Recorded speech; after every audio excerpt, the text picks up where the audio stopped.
মন্দিরে স্বর্ণালঙ্কা চুরি করে নিয়ে বিক্রি করে বাইক কিনল চোর। যদিও শেষ পর্যন্ত পুলিশের হাত থেকে রেহাই পেল না ফারুক মিয়া নামে কুখ্যাত এই চোর। আমতলী থানার পুলিশ কদমতলা থেকে ফারুককে আদালতে তোলার পর সেখান থেকে পুলিশ রিমান্ড শেষে পুনরায় আদালতে তোলা হয় তাকে।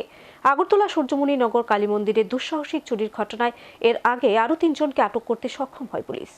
সূর্যমণি নগরে রক্ষাকালী মন্দিরে চুরির ঘটনায় ধর্মনগরে দক্ষিণ কদমতলা থেকে গ্রেফতার ফারুক মিয়া নামে আরেক অভিযুক্ত। উল্লেখ্য, 28 অক্টোবর রাতে সূর্যমণি নগর রক্ষাকালী মন্দিরে চোরের দল হানা দিয়ে মায়ের স্বর্ণের গহনা সহ বিভিন্ন সামগ্রী নিয়ে যায়। এই ঘটনায় আগে সাগর নম, নজরুল ইসলাম সহ সাগর মজুমদার নামে 3 অভিযুক্তকে গ্রেফতার করা হয়েছিল। তারা এখন জেলে আছে। গত 16 তারিখ আমতলী থানার পুলিশ কদমতলা থেকে ফারুককে গ্রেফতার করে পুলিশ রিমান্ডে আনেন। সোমবার পুলিশ রিমান্ড শেষে পুনরায় আদালতে প্রেরণ করে। আমতলী থানার এসআই শোভা রানী তৈলি জানান, এই ঘটনার সাথে আরো অভিযুক্ত আছে, তাদেরকে গ্রেফতার করা হবে। তাছাড়া ফারুকের সঙ্গে 2টি বাইক উদ্ধার করেন। একটি বাইক স্বর্ণ বিক্রি করে ক্রয় করেছিলেন, অপর বাইক নিয়ে তারা চুরি করতে এসেছিল। সূর্যমণি নগর আমাদের রক্ষা কালী মন্দির মার মন্দিরেতে চুরি হয়েছিল। সেই ঘটনায় ফারুক মিয়া নামে আরেকজনকে কদমতলার বাসিন্দা অ্যারেস্ট করা হয়েছে। আজকে কোর্টেও ওনাকে প্রেরণ করা হয়েছে।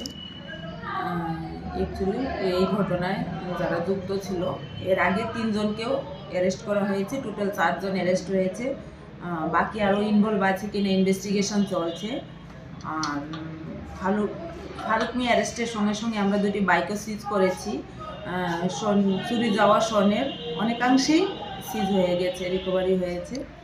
আর ইনভেস্টিগেশন চলছে বাকি জিনিসগুলো উদ্ধারের জন্য।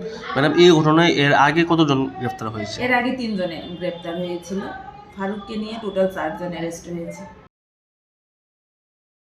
Video report search India.